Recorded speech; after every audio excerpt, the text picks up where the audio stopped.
Hi there, it's Haya Grossberg. Just wanting to talk with you a little about apathy and the lifting of apathy. So I was talking to a friend just now about how, with the state of the world right now, a lot of people have been feeling so apathetic and despairing. And we were both talking about how today, or in the past day or two, something for both of us lifted. We've both been feeling this apathy, this sense of like impending doom. The world is just getting worse and worse and worse, and feels like overwhelming for so many people. But then something for both of us shifted today, and I don't know what it is, but all of a sudden I do know what it is for me personally. I don't know exactly what it was for her. She said it was this lapis bracelet that her mentor gave her. And for me, it's been a lifting of some anxiety about my housing situation and a sense of hopefulness about a new situation where I'm excited that I'll be living more in nature and with a lot of space around me and not in a city, which has been feeling so important to me lately. This really intense need to get out of cities. And I'm not saying for anyone else, but for me, I've been feeling it so strongly. And I was living in San Francisco for almost a year in the past year, and then just came back to Portland for the past month and a half, thinking I'd be getting out of this densely populated city and into a city that for me, when I first moved to Portland about 3.5 years ago, it didn't really feel like a city to me. It felt very mellow and spacious, and there wasn't much traffic, and everything felt so friendly, especially again because I had been coming from the Bay Area. But this time I came back, and if you've heard anyone talk about Portland lately, I'm sure you've heard that it's like the population is dramatically quickly increasing, and there's tons more traffic, and it feels more like a real city, and all kinds of high-risers are being built up, and it's hard to find housing, and it's getting more and more expensive very, very quickly. So at first I was like, didn't quite realize that because I had just moved from San Francisco, so I was like, oh, this is great, there's so many trees everywhere, there's space between the houses, there's traffic, but it's not like San Francisco traffic. It's like it doesn't stop you from doing things or make you feel like you just want to stay home because you don't want to deal with it. So, but then, we had this heat wave, and I got really overwhelmed by the heat because I didn't have air conditioning and on the top floor of the house I'm staying at, and ended up going to the coast for 5 days. Really grateful I had that opportunity because getting out to the coast made me realize I need to get out of the city because I was so despairing. I mean, I was in one of the lowest points I've been in a long time a couple weeks ago.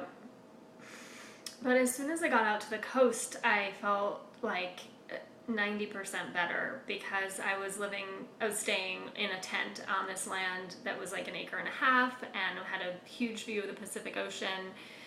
And I saw rabbits and deer, and I was so in my element. Even just sleeping on the ground in a tent was so grounding, and I felt like, phew, like my whole nervous system relaxed, and I had space in my mind, and suddenly all the problems that were in my life didn't seem like these huge problems. They seemed like, okay, these are problems, but like there's some space around them. I don't have to deal with them immediately. There's like not this kind of crunch of anxiety all the time.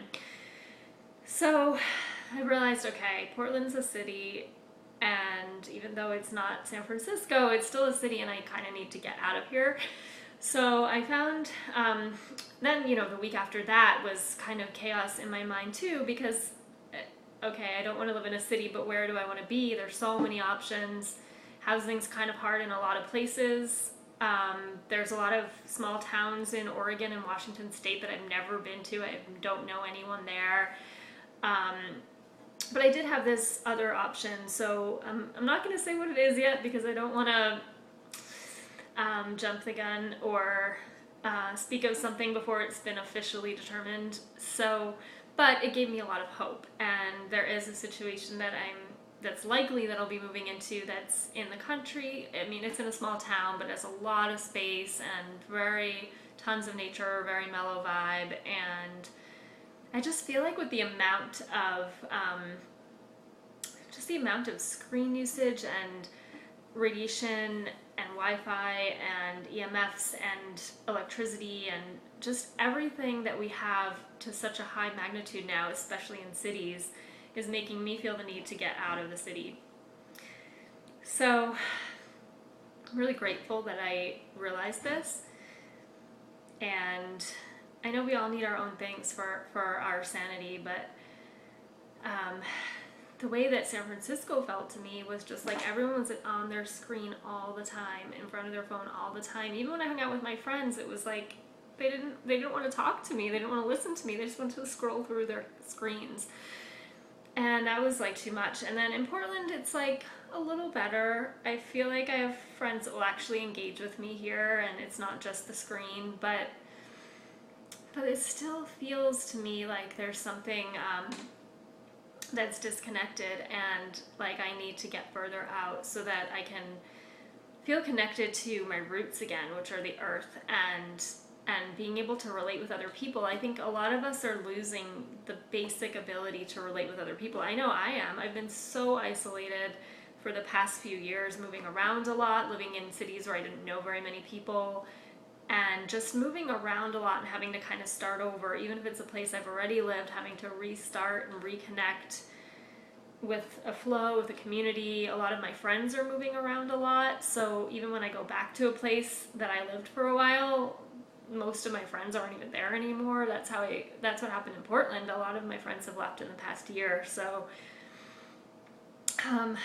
but today I just feel so happy. It's kind of crazy. Like all of a sudden I feel thrilled to be alive, excited about everything, and really grounded too. Not like bouncing off the walls with excitement or thinking about totally unrealistic things, but just feeling like a general optimism about life.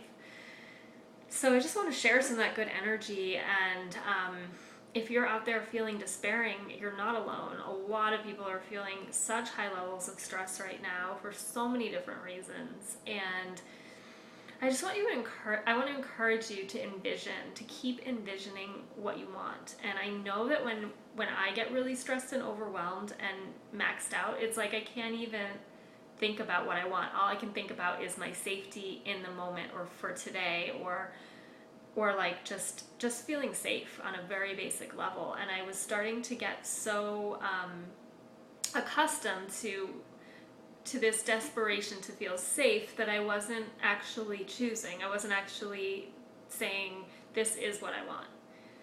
And luckily yesterday I had an EFT, emotional freedom technique session with a woman who, her name is Lisa Sorensen, and I went to a meetup group that she was leading and happened to be the only one there. So I got to get a lot of personal EFT practice. And it was, her technique really helped me to start envisioning and saying, this is what I want. Not like, okay, I'll take whatever the universe gives me because I'm so desperate and that's the way I've been living for so long. But actually having the courage and the encouragement to list out what I want and what I don't want and what's really going to work for me. And I'm just as insecure as anyone. I have no idea what the future will hold. I'm still in the process of solidifying a new housing situation, moving, and even that housing situation might be temporary. So I just want to say, I think a lot of us are in the same boat right now, even if we feel like we're alone. And I want to encourage you to keep writing down those lists, keep talking to yourself, making those lists of what you really want, and believing that you can have it. It's not just always just about survival, which I know is a state we can get into so easily when we're overwhelmed. All right, maybe in the comments if you want to share with me what you're envisioning, what you're creating. I feel like humanity is at a tipping point where we've been really apathetic, we've been really overwhelmed, but we're starting to shift. We're starting to want more and want to actually tap into our heart's desires again and ask for that. So, sending you lots of love. Till next time.